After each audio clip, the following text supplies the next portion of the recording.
Hello friends, जैसा कि आपको पता है कि हम लोग पढ़ रहे हैं स्टेटमेंट और एजम्पशन, और पहला पार्ट मैंने आपको कंप्लीट करा दिया है जब आपने प्रैक्टिस सेशन के 30 क्वेश्चन कर लिए थे। अब उसके आगे के क्वेश्चंस की बारी है। 31 नंबर आपके सामने है। जरा देखते हैं इस क्वेश्चन में क्या लिखा हुआ है। Children are influenced more by their teachers nowadays. आजकल बच्चे अपने शिक्षकों से अधिक प्रभावित होते हैं।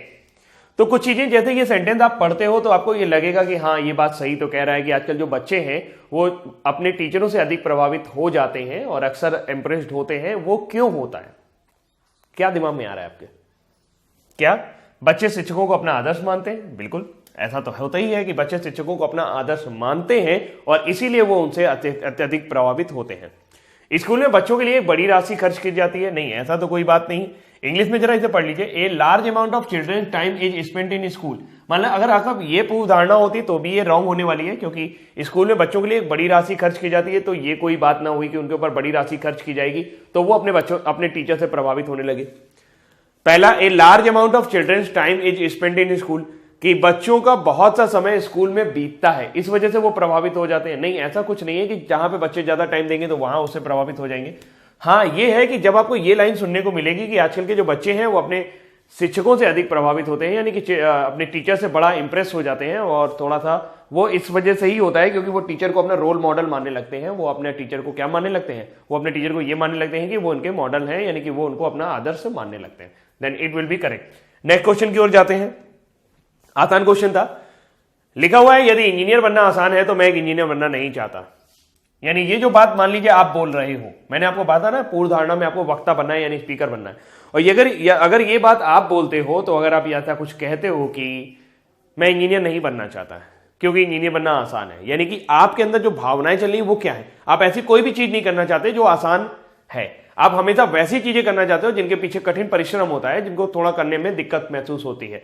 तो इस तरह का जो एजम्पशन है वो सेकंड वन सही है। One desire to achieve a thing which is hard earn.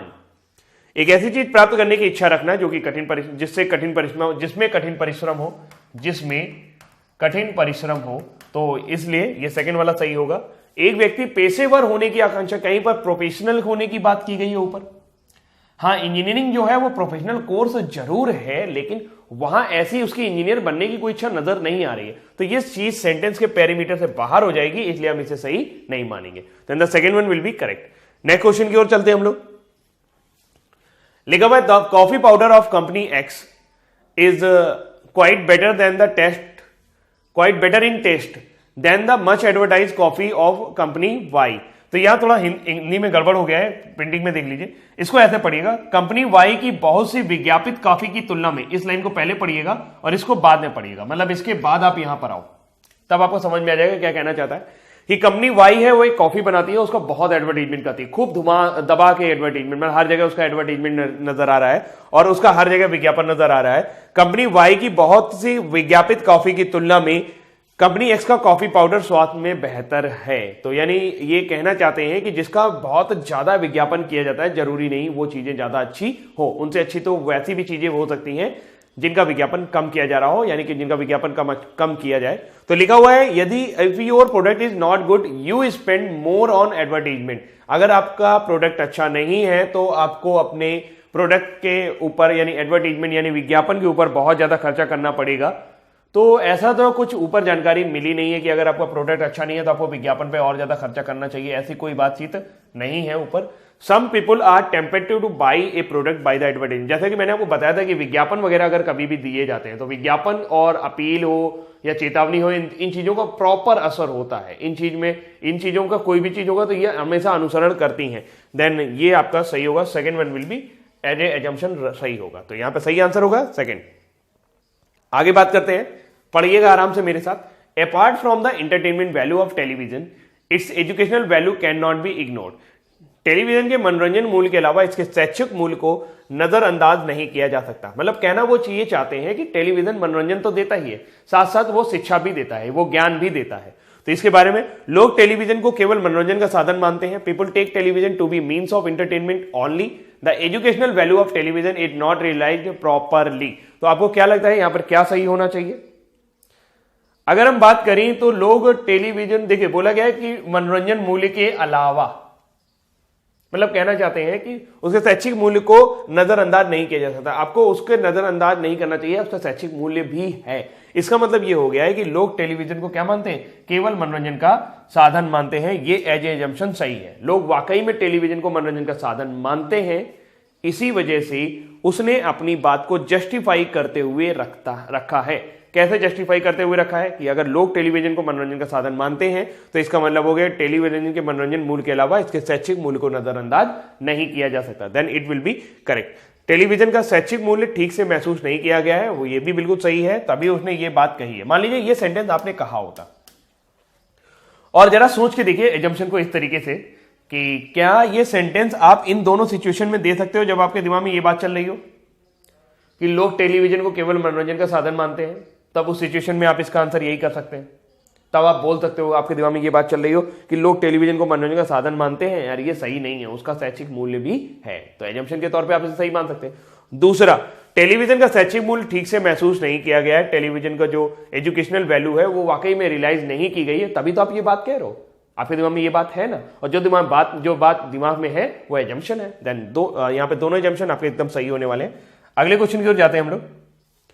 अगला क्वेश्चन है, the campaign keep your city clean,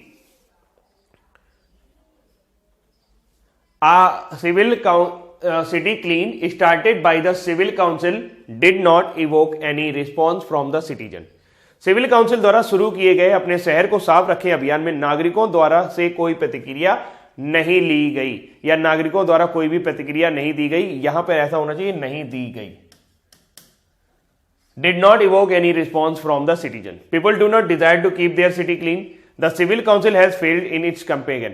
तो आपको बताना है कि सबसे पहली बात तो यह है कि सिविल काउंसिल ने एक अभियान चलाया होगा, स्वच्छ भारत अभियान चलाया, मान लीजिए सभी जगह क्या कह रहे हैं, अपनी सिटी को क्लीन रखो, अपनी सिटी को क्लीन रखो, लेकिन देखा गया क्या हुआ कि नागरिकों की तरफ से कोई प्रतिक्रिया नहीं, यहां पर लिखा हुआ है any response, did not evoke any response, कोई भी प्रतिक्रिया नहीं आई है, मतलब कोई भी नागरिक सामने नहीं आया, कोई बिल्कुल बेकार हो गया ये कैंपेन। तो ये बात तो सही है, जिसने भी ये बात बोली होगी उसके दिमाग में ये बात चल रही होगी कि जो सिविल काउंसिल ने अपने अभियान किए उसमें विफल रही है।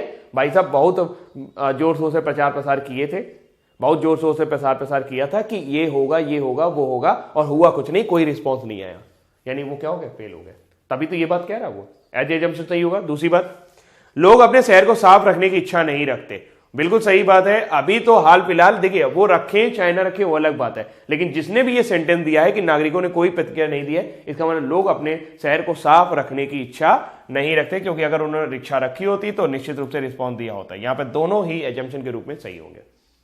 ठीक है, आगे चलते हैं अगले क्वेश्चन की तरफ। लिखा हुआ है, the present examination system needs overhauling thoroughly. वर्तमान परीक्षा प्रणाली को अच्छी तरह से ओवरहॉलिंग की आवश्यकता है। शुरू करते हैं, वर्तमान परीक्षा प्रणाली को अच्छी तरह से ओवरहॉलिंग की आवश्यकता। ओवरहॉलिंग का मतलब समझते हैं, मतलब उसकी पूरी तरह से जहां से भी वो ढीला ढाला हो गया उसको थोड़ा सा ठीक कर देना। वर्तमान परीक्षा प्रणाली अप्रचलित है, the present examination system is obsolete, अप्रचलित है। देखिए, अप्रचलित के बारे में देखा जाए तो ऑब्सोलीट हो गई है, यानी कि बेकार हो गई है, तभी तो वो ये कह रहा है कि वर्तमान परीक्षा प्रणाली को अच्छी तरह से ओवरऑलिंग की आवश्यकता। First one will be correct. अप्रचलित से मतलब ये हो गया कि अब वो बेकार हो गई है, अब अच्छी नहीं है। अप्रचलित का मतलब होता है कि प्रचलन में नहीं, लेकिन यहाँ ऑब्सोलीट है मतलब कि अब वो है वो चलन से क्या हो रही है, मतलब पुरानी हो गई है, बेकार हो गई है। बेकार, आप ज्यादा वर्ड अच्छा रख सकते हैं, बेकार कर सकते हैं उसे, बेकार है, वर्तमान परीक्षा प्रणाली बेकार है तो सही हो जाएगा। ओवरऑलिंग से सुधार होता है, ओवरऑलिंग रिजल्ट इन इंप्रूवमेंट। वाकई जब आप किसी चीज को ओवरऑल करते हैं तो वो निश्चित रूप से रिजल्ट में सुधार होता है, तो ये एक्सपीरियंस फैक्ट है, तो ये एक्सपीरियंस फैक्ट है, तो मैंने बताया था एक्सपीरियंस फैक्ट हमेशा सही होते हैं, तो ये वाला भी आपका सही होगा। देखिए अभी हम लोग क्या कर रहे हैं, हम लोग प्रैक्टिस करते जा रहे हैं, एक एक क्वेश्चन को आराम से आप देखते जाओ, उसको क्यों सही कर रहे हैं ये थोड़ा सा देखते जाओ बस। Kartik left for Delhi on Tuesday by the train to attend a function to the held on Friday at his uncle's house in Delhi. तो देखिए, ट्यूसडे को निकला है by the train and function to be held on Friday at his uncle's house in Delhi. Kartik में भी reach Delhi on Wednesday. Kartik Wednesday को दिल्ली पहुंच सकता है, कार्तिक वेडनेसडे को दिल्ली पहुंच सकता है। कार्तिक में reach Delhi before Friday, Kartik जो है वो फ्राइडे से बिफोर, मतलब फ्राइडे से पहले पहुंच सकता है। कार्तिक दिल्ली में अपने चाचा के घर शुक्रवार को आयोजित होने वाले एक समारोह में भाग लेने के लिए ट्रेन से मंगलवार को दिल्ली के लिए रवाना हुआ। कार्तिक बुधवार को दिल्ली पहुंच सकता है। देखिए ये कंफर्म नहीं है कि दिल्ली से वो कितनी देर में पहुंचेगा, ये वो कहां से रवाना हुआ है, तो ये आप बता नहीं पाओगे कि बुधवार को पहुंच सकता है, बुधवार को नहीं बता सकते। लेकिन हाँ, क्योंकि उसे शुक्रवार वाला फंक्शन अटेंड करना है तो कार्तिक यहां पर ये सही होगा, कार्तिक शुक्रवार से पहले दिल्ली पहुंच सकता है, इसीलिए वो मंगलवार से पहले निकला है क्योंकि वो वहां पे पहुंचा है। क्योंकि कार्तिक जब निकला है तो अपने दिमाग में क्या बिठा के निकला है, कार्तिक अपने दिमाग में ये बिठा के निकला है कि मंगलवार को निकलेंगे, आराम से बुधवार गुरुवार तक पहुंच ही जाएंगे, तो शुक्रवार को, तो यहाँ बुधवार तक दिल्ली पहुंच सकता है, इसके बारे में नहीं कह सकते। लेकिन हाँ, क्योंकि शुक्रवार की बात की गई है सेंटेंस में, तो शुक्रवार वाला सही होगा, that it will be correct. बुधवार की कोई बात सेंटेंस में नहीं की गई थी, इसलिए हम बता नहीं पाएंगे, then second will be correct, अगर पहला वाला आपका रॉन्ग है। अगले क्वेश्चन की ओर चलते हैं हम लोग।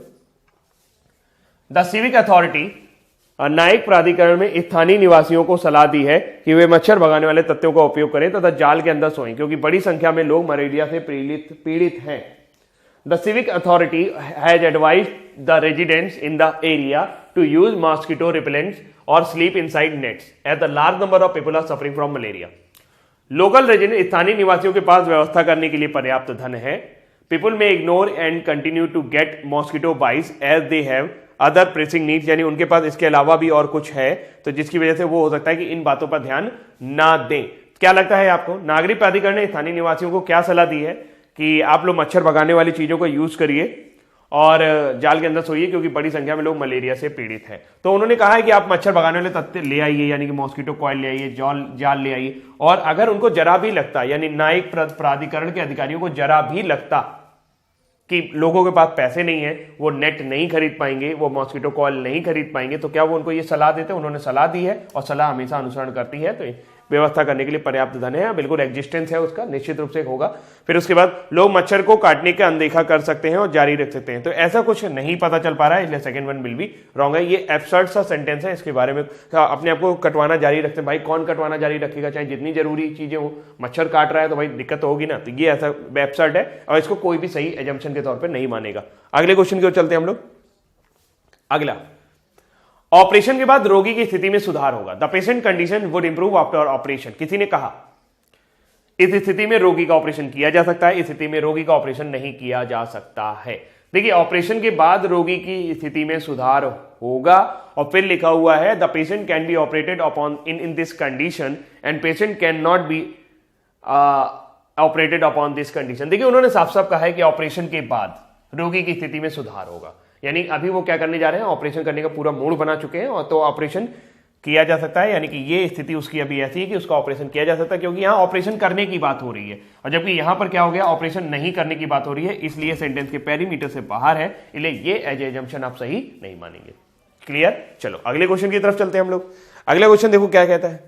अगला क्वेश्चन कहता है A advise to B go to Jammu via Amritsar the shortest route, यानी कि आप अमृतसर जाइए वाया जम्मू। वाया जम्मू का मतलब जम्मू के रास्ते से आप अमृतसर जाइए, ये सबसे छोटा रास्ता है, ये सबसे छोटा रास्ता है, सबसे शॉर्टेस्ट रूट है। B wishes to go Jammu, A gives advice to everybody. कहा है ए ने बी को सलाह दी कि अमृतसर से होकर जम्मू जाइए, सबसे छोटा रास्ता है। बी जम्मू जाने की इच्छा रखता है। अच्छा देखो, ए ने बी को सलाह दी है, और कहा जब भी सलाह दी जाती है तो सलाह तभी दी जाती है जब लोगों को जरूरत होती है, और बी वाकई निश्चित रूप से जम्मू जाने की इच्छा रखता होगा, तो then it will be correct. और ए हर किसी को सलाह देता रहता है, हर किसी को सलाह देता रहता है, इसके बारे में कोई जानकारी उपलब्ध नहीं है, तो ये क्या हो गया, आपका रॉन्ग हो गया। ठीक है, आगे चलते हैं हम लोग। कई इतिहासकारों ने सच्चाई को विकृत करके अच्छे से अधिक नुकसान पहुंचाया है।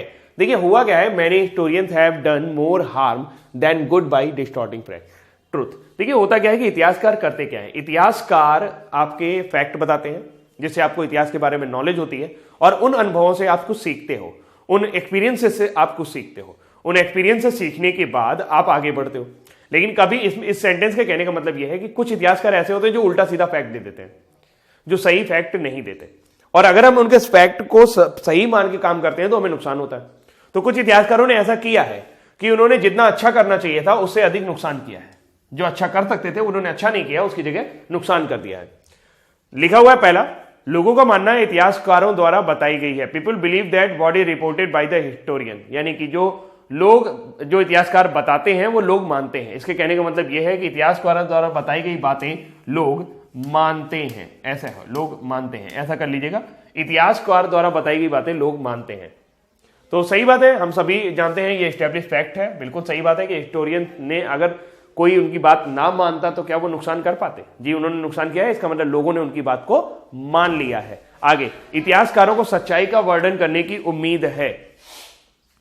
तो अगर देखा जाए तो सच्चाई के वर्णन करने की उम्मीद है। Historians are seldom expected to depict the truth.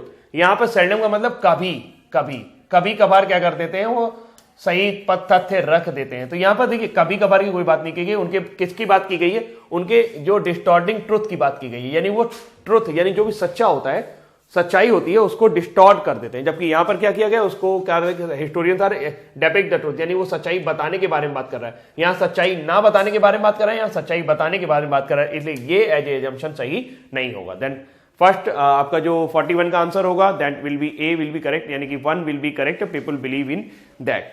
अगले क्वेश्चन की ओर चलते हैं दोस्तों हम लोग। अगला क्वेश्चन देखते हैं। देखिए क्या लिखा हुआ है, why don't you invite Anthony for the Christmas party this year. This year लिख लीजिएगा, क्या आपने इस साल उसको क्रिसमस पार्टी में इनवाइट क्यों नहीं किया, एंथोनी को इस क्रिसमस पार्टी पे आमंत्रित क्यों नहीं किया? इस वर्ष आप क्रिसमस पार्टी के लिए एंथोनी को आमंत्रित क्यों नहीं करते हैं, या क्यों नहीं किया आपने? Anthony is not from the same city. Anthony इस शहर से नहीं है। Unless invited Anthony will not attend the party. देखिए ये तो बकवास सा हो गया, एब्सर्ड सा समझ में आ रहा होगा। एंथोनी के शहर में होने या न होने के बारे में कोई जानकारी दी गई है? नहीं दी गई है। जब तक एंथोनी को आमंत्रित नहीं किया जाएगा वो पार्टी में शामिल नहीं होंगे। और ये आपका एस्टेब्लिश फैक्ट है कि जब तक इनवाइट नहीं किया जाता है तब तक कोई शामिल नहीं होता है। तो अगर ऐसा हो रहा होता, मान लीजिए ऐसा हो रहा होता, कैसा हो रहा होता कि आप उनको इनवाइट नहीं करते फिर भी वो क्रिसमस पार्टी में आ रहे होते, तो कोई उनसे ये क्यों पूछता कि तुमने इन्वाइट क्यों नहीं किया, या इनवाइट क्यों कर रहे हो, या इनवाइट क्यों नहीं कर रहे हो? भाई जाहिर सी बात है वो बंदा नहीं आ रहा होगा तभी तो पूछा जा रहा है। तो यहां पर ये एज एजम्पशन क्या हो जाएगा, सही हो जाएगा। तो उम्मीद है ये चीज आपको समझ में आ रही होगी। देखो एंथोनी पार्टी में आए चाहे ना आए, लेकिन अभी हाल फिलहाल ऐसा ही लग रहा है कि वो पार्टी में आने वाले नहीं है। क्यों नहीं आने वाले हैं? क्योंकि उनको आमंत्रित नहीं किया गया। आगे बात करते हैं। You should not grant him leave in this week due to exigency of work. A supervisor advises the administrative officer. एक पर्यवेक्षक ने प्रासंगिक अधिकारी को सलाह दी कि आपको इस सप्ताह काम की अधिकता के कारण किसी को छुट्टी की अनुमति नहीं देनी चाहिए। यानी काम इतना ज्यादा है, आपको छुट्टी नहीं देनी है किसी को। नीचे लिखा हुआ है छुट्टी के लिए अनुरोध को भी ठुकरा दिया जा सकता है। पर्यवेक्षक ने सही समय के दौरान किए जाने वाले आवश्यक कार्यों की समीक्षा की है। Request for leave can be turn down also. सही है या गलत पता करिए। The supervisor has reviewed the work required to be done during the said period. तो आपको इसका आंसर करना है। देखिए एक बात तो समझ में आ रही है कि तुम्हें छुट्टी की अनुमति नहीं देनी चाहिए। अनुमति किस चीज की दी जा सकती है? कभी दी जा सकती है, कभी नहीं दी जा सकती। यानी जब छुट्टी का कोई अनुरोध आया है तो ये चांसेस हैं कि आप उसे ठुकरा सकते हैं। और जिसने भी ये बात बोली है, मान लीजिए मैंने ही ये बात बोली है, तुम्हें ऐसा है कि उनको छुट्टी नहीं देना इस बार, इसका मतलब ये कि कोई अनुरोध आएगा तो उसको ठुकरा सकते हो। ऐसा नहीं है कि कोई अगर अनुरोध आया है तो उसको मानना ही है। तो request for leave can be turned down also, ये बिल्कुल किया जा सकता है। The supervisor had reviewed the work required to be done during the set period. तो उसने कुछ काम की अधिकता के बारे में लिखा है। पर्यवेक्षक ने सही समय के दौरान किए जाने वाले आवश्यक कार्यों की समीक्षा की है। द सुपरवाइजर हैज रिव्यूड, यानी कि सुपरवाइजर जो है उसने देखा है कि इस समय मेरे पास काम ज्यादा है और उसने वाकई में किए जाने वाले कामों की समीक्षा की होगी, तभी वो ये बता पा रहा है कि हाँ आपको इस टाइम छुट्टी नहीं देनी चाहिए। उसने रिव्यू किया होगा तभी वो ये स्टेटमेंट दे पाएगा, अदरवाइज वो ये स्टेटमेंट नहीं दे पाएगा। Then it is also correct. अगले क्वेश्चन की ओर जाते हैं हम लोग।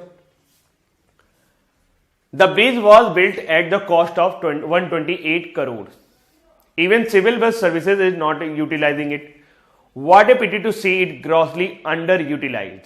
Its citizens' view on a new flyover linking east and west side of a suburb. एक उपनगर, suburb का मतलब होता है उपनगर।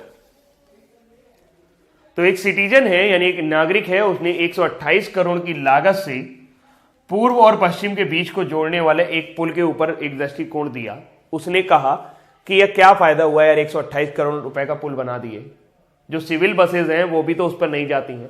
और कितना अफसोस होता है कि जनता का पैसा इस तरह से बर्बाद किया जा रहा है और उसको कोई यूटिलाइज नहीं है।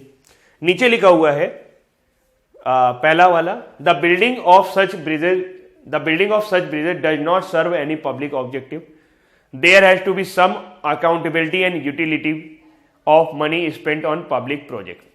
ऐसे पुलों का निर्माण किसी सार्वजनिक उद्देश्य की पूर्ति नहीं करता है। तो यहां पर देखिए सही बात है कि the building of such bridges does not serve any public objective, ऐसा तो गलत लग रहा है मेरे को। क्यों गलत लग रहा है? क्योंकि जब पुल बनाया जाता है तो वाकई में सार्वजनिक आवश्यकताओं की पूर्ति के लिए ही पुल बनाया जाता है, और ऐसा आप कतई नहीं कह सकते कि यहां पर does not serve any public objective. हाँ, दूसरा वाला सही है, there has to be some accountability, यहां पर निश्चित रूप से कुछ जवाबदेहता और उपयोगिता सेट होनी चाहिए। जो भी पैसा आपने लगाया है पब्लिक प्रोजेक्ट पर, यानी जो भी पैसा आपने पब्लिक यानी जनता के लिए जो भी प्रोजेक्ट बनाएंगे उन पर जो भी पैसा लगाया है उसकी जवाबदेही और अकाउंटेबिलिटी तय होनी चाहिए, निश्चित रूप से तय होनी चाहिए। Then the second one will be correct. अगले क्वेश्चन की ओर जाते हैं हम लोग। It will be substantial achievement in the field of education if one provides one school for every village in our country and enforce attendance.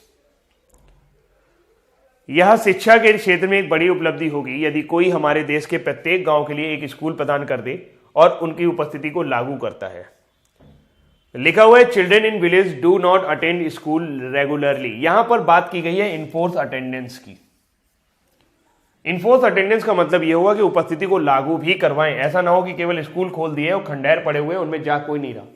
तो निश्चित रूप से यह बात उनके दिमाग में है कि गांवों के बच्चे नियमित रूप से स्कूल नहीं जाते हैं। उपलब्ध कराना वांछनीय है। The providing school to every village is desirable, ये तो बिल्कुल सेंटेंस से रिलेट कर रहा है, तो यहां पर दोनों के दोनों सही हो जाएंगे, क्योंकि वहां पर वो उपस्थिति को लागू करवाने की बात कर रहे हैं, यानी जिसने भी कहा है उसके दिमाग में ये बात है कि जो गांव के बच्चे होते हैं वो स्कूलों में निश्चित रूप से या नियमित रूप से नहीं जाते हैं। Then it will be correct. अगले क्वेश्चन की ओर चलते हैं हम लोग दोस्तों।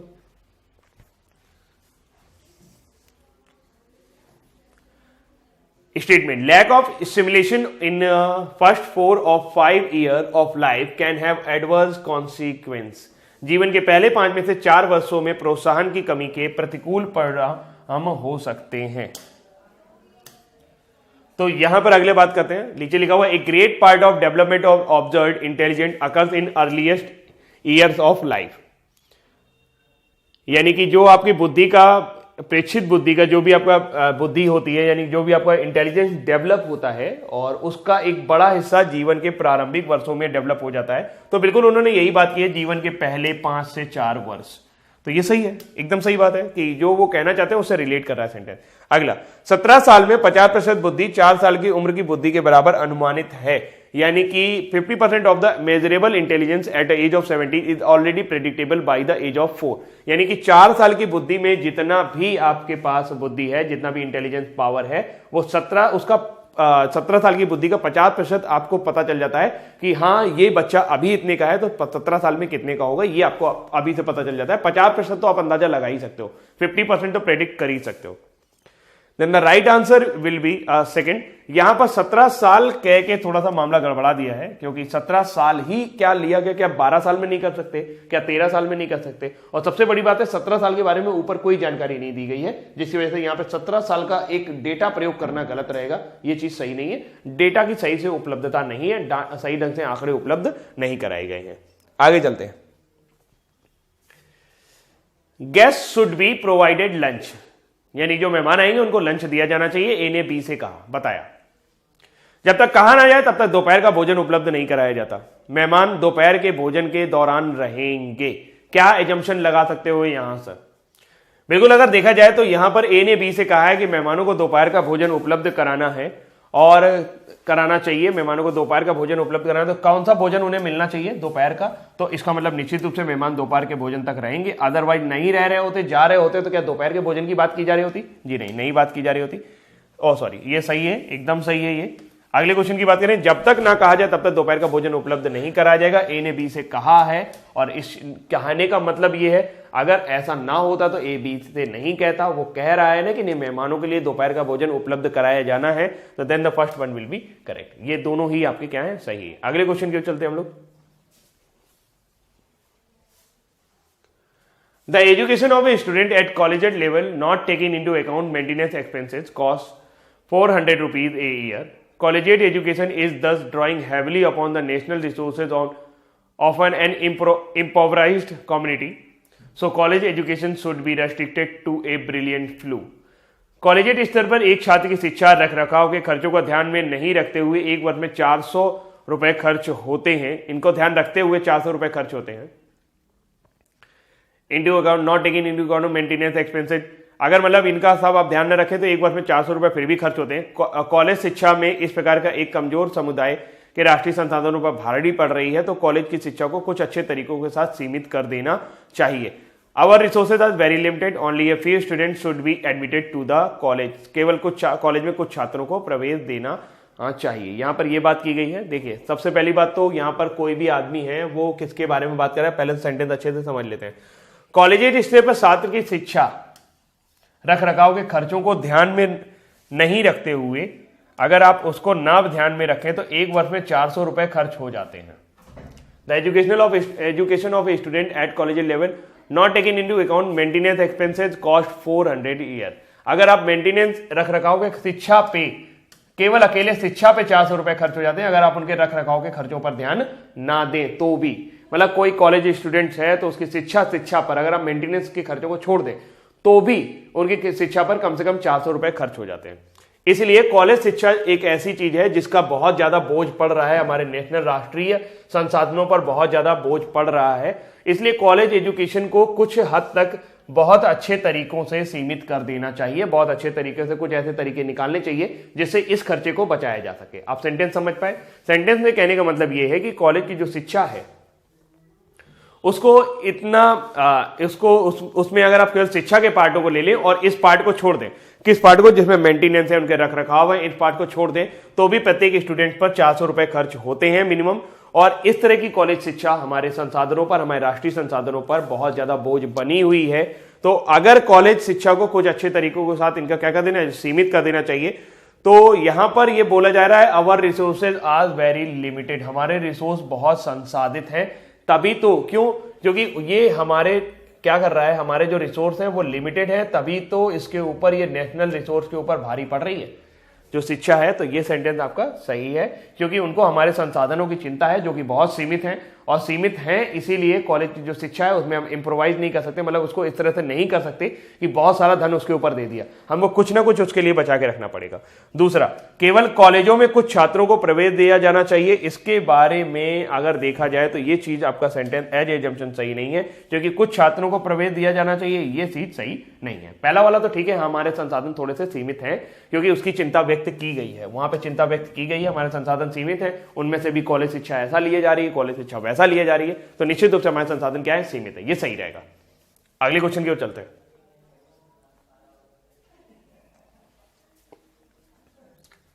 Please note that the company will provide accommodation to only outside candidates if selected, a condition to an advertisement। कृपया ध्यान दें, चयनित होने पर कंपनी केवल बाहरी उम्मीदवारों को ही आवास प्रदान करेगी, एक विज्ञापन में एक शर्त, स्थानीय उम्मीदवारों को उनके ठहरने के लिए कुछ अन्य व्यवस्था करनी होगी। लगता तो यही है और दिमाग में भी यही है। कंपनी की योजना केवल स्थानीय उम्मीदवारों का चयन करने की है। जी नहीं, ऐसा कुछ नहीं है, ये सही है। ये बिल्कुल बेकार हो गया है, केवल का यूज किया गया है, मैंने पहले भी बताया केवल शब्द अक्सर गलत कर देता है सेंटेंस को, तो ये गलत हो गया। स्थानीय उम्मीदवारों को उनके ठहरने की कुछ अन्य व्यवस्था करनी होगी, क्योंकि उनको एकोमोडेशन नहीं मिलेगा। एकोमोडेशन किनको मिलेगा? केवल बाहरी आदमी को। तो उम्मीद करता हूं ये क्वेश्चन भी आपको समझ में आ गया होगा। अगले क्वेश्चन की तरफ चलते हैं हम लोग।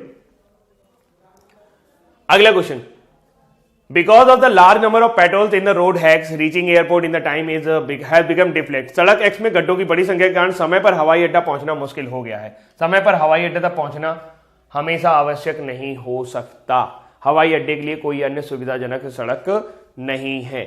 आपको बताना है इनमें से कौन सा एजम्पशन आपके हिसाब से सही होगा। सड़क पर हवाई अड्डे पहुंचना हमेशा सही नहीं हो सकता, तो ये तो गलत है, क्योंकि हवाई अड्डा अगर हमेशा आवश्यक नहीं होगा, समय पर नहीं पहुंचोगे, जब मन होगा तब पहुंचोगे, तो फ्लाइट क्या होगी, निकल जाएगी, तो वो हमारे काम नहीं आने वाला। ये सेंटेंस आपका रॉन्ग है। सेकंड की बात करते हैं, सम हवाई अड्डे के लिए कोई अन्य सुविधाजनक सड़क नहीं दे रही, no other convenient road to that airport. ये बिल्कुल सही बात है, क्योंकि चिंता किसकी की गई है, एक्स सड़क की गई है, और इसकी वजह से मुश्किल हो गया है, यानी निश्चित रूप से और कोई सड़क नहीं है। सेंटेंस एकदम रिलेट कर रहा है, प्रॉपरली रिलेट कर रहा है। अगला करते हैं 51 नंबर पे, एक्स एयरलाइन ने तत्काल प्रभाव से यात्री किराए में 15% बढ़ाने का फैसला किया है। The X airline had decided to increase the passenger fare by 15% with immediate effect. Assumption: the demand for seats of X Airlines may remain unchanged even after the hike of fare. X Airlines की किराए में वृद्धि होने के बाद भी सीटों की मांग बनी रह सकती है। 51, देखिए साफ साफ लिखा हुआ है रह सकती है, और मैंने आपको बताया था कि संभावना, ऐसी कोई भी संभावना जो उससे रिलेट कर रही होगी वो हमेशा सही माननी है, तो ये सही हो जाएगा। अन्य एयरलाइंस कंपनियां भी यात्रियों के किराए में बढ़ोतरी कर सकती हैं। अन्य एयरलाइंस के बारे में कोई जानकारी उपलब्ध नहीं है। ये चीज सेंटेंस के पेरीमीटर से बाहर है, सेंटेंस से बाहर की बात की गई। अभी हम बात किसकी कर रहे हैं? एक्स एयरलाइंस की बात कर रहे हैं। Then it will be also wrong. एक और कहते हैं,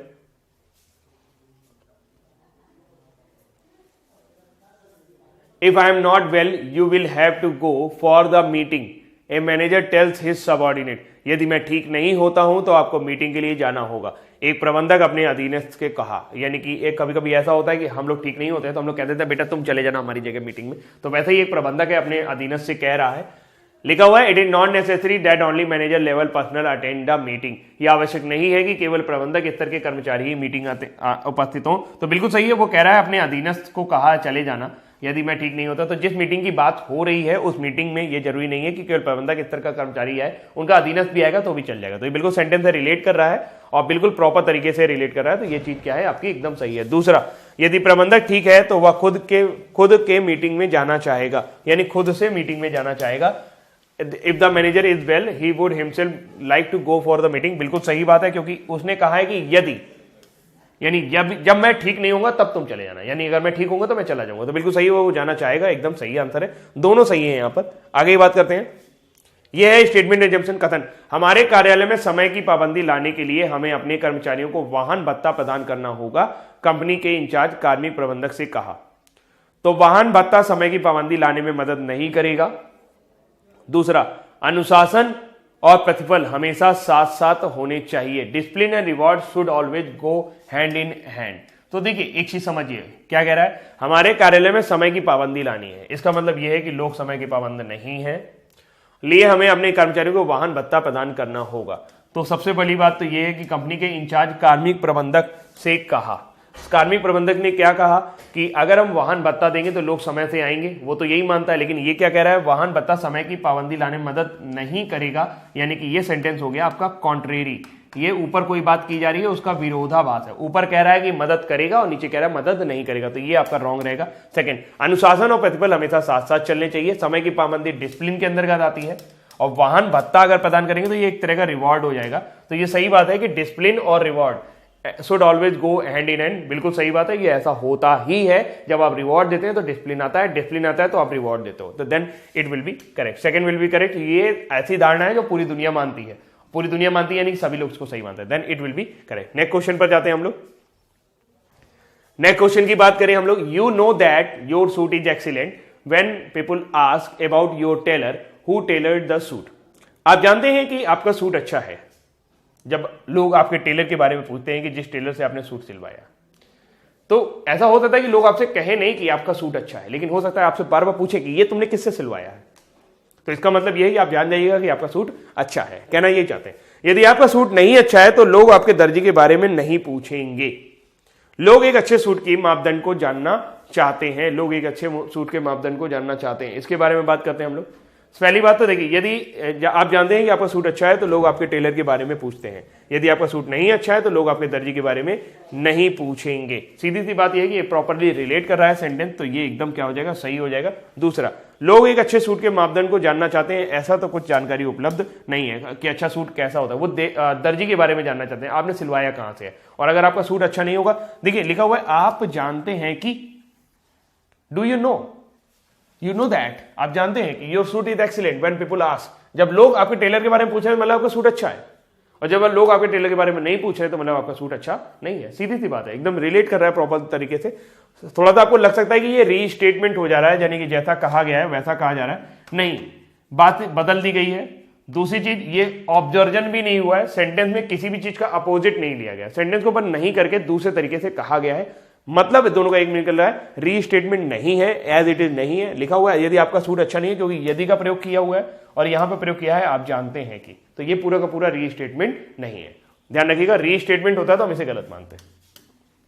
भाव वही नहीं था, वहां भाव दूसरा था, यहां भाव दूसरा है। यहां जानकारी, वहां पहले जानकारी के रूप में था, यहां निश्चित रूप से बात की जा रही थी।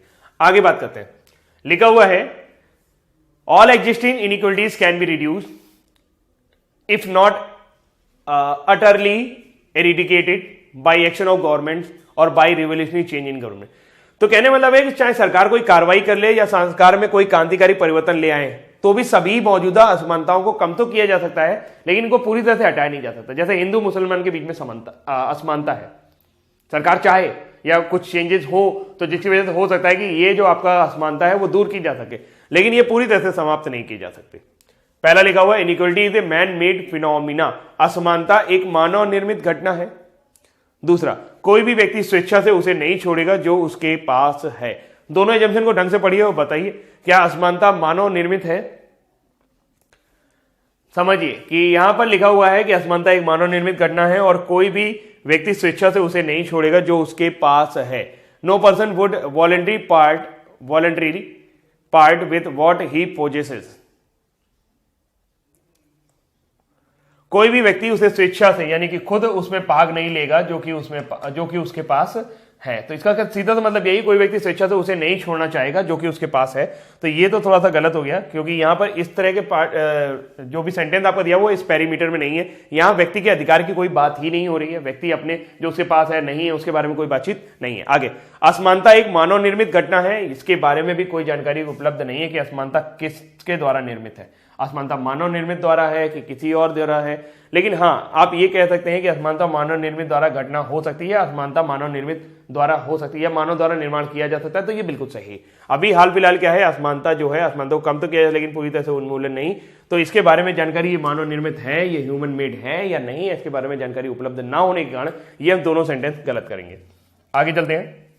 अगला, the parent teacher association of A school has informed the principal that they will not send their children to the school unless the school authority reduces fee with the immediate effect। एक school के अभिभावक शिक्षक संघ यानी कि एक parent teacher meeting association होता है जिसमें पेरेंट और टीचर दोनों होते हैं। उनमें से पेरेंट्स ने क्या कहा है, अभिभावकों ने प्रधानाचार्य को सूचित किया है कि वे अपने बच्चों को स्कूल नहीं भेजेंगे जब तक कि स्कूल आधिकारिक फीस को तत्काल प्रभाव से कम नहीं करता है, जब तक कि स्कूल अपने जो भी फीस ने बढ़ाई हुई है उसको कम नहीं करेगा। लिखा, अधिकांश माता पिता पीटीए के साथ सहमत हो सकते हैं और वे स्कूल नहीं भेज सकते। ये बिल्कुल सही है। फिर से संभावना की बात की गई है और जो कुछ भी ऊपर कहा गया उसी की संभावना व्यक्त की जा रही है, तो ये संभावना के रूप में एकदम सही होगा। आगे, स्कूल प्राधिकरण पीटीए की मांग को कम कर सकता है और फीस को भी कम कर सकता है। ये भी बात क्या है, बिल्कुल यहां पर भी सही है, क्योंकि ऊपर लिखा हुआ है कि the parent teacher association will not send inform the principal that they will send their school unless, जब तक, यानी कि आप कहीं पे भी एक उम्मीद है कि उसको कम कर सकता है। सीधी बात है कि संभावना की बात की जा रही है, दोनों ही सेंटेंस रिलेट कर रहे हैं, इसलिए दोनों के दोनों सेंटेंस एज ए एजम्पशन क्या होने वाले, सही होने वाले। Then the answer will be both are correct. आगे चलते हैं हम लोग अगले क्वेश्चन की तरफ।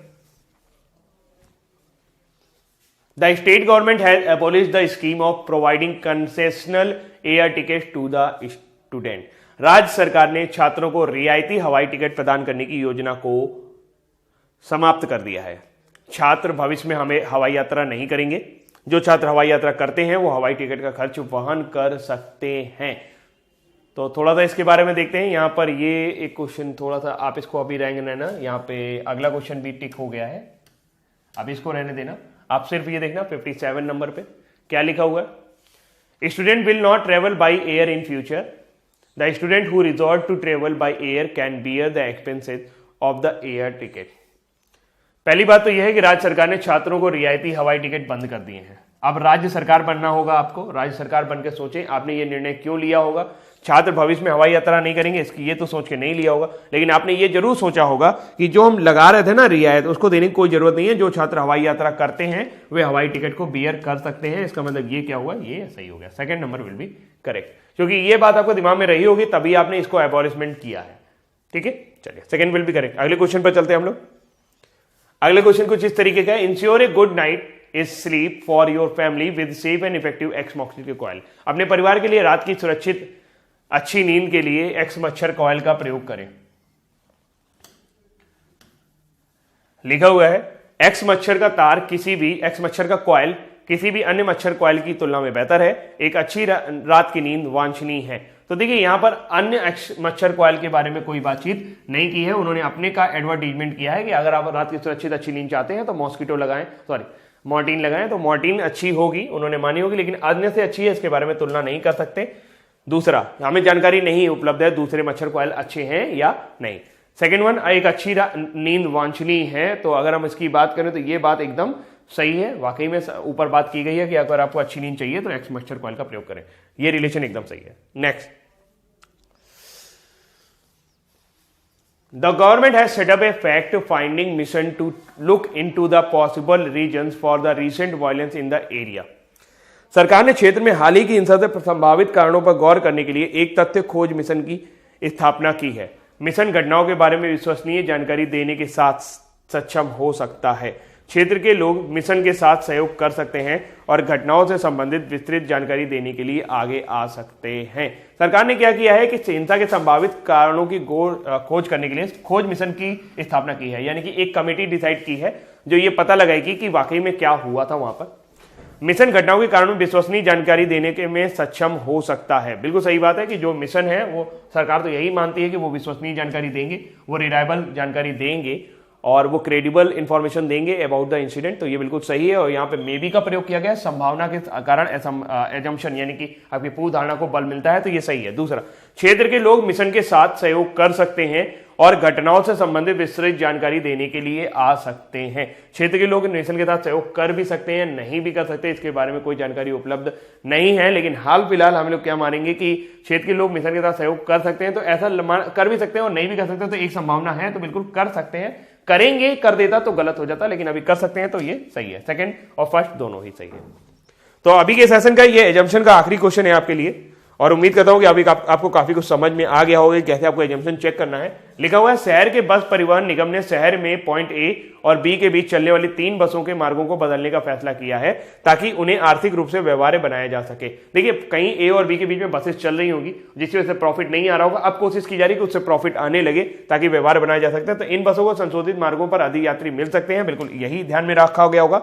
पुराने मार्गों पर रहने वाले कई लोग बस सेवाओं का लाभ नहीं उठा सकते हैं। पुराने मार्ग पर जो लोग रहते थे वो पहले लाभ नहीं उठा पाएंगे।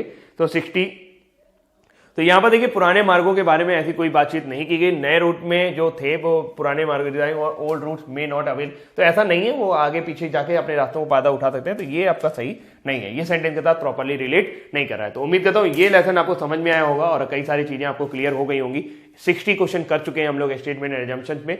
अभी हम लोग पढ़ेंगे स्टेटमेंट एंड आर्गुमेंट अगले लेसन में, तो बिल्कुल तैयार हो जाएगा, वो अच्छा लेसन आने वाला है आपके लिए और आपको पता होगा कि कैसे उसको कंप्लीट करना है और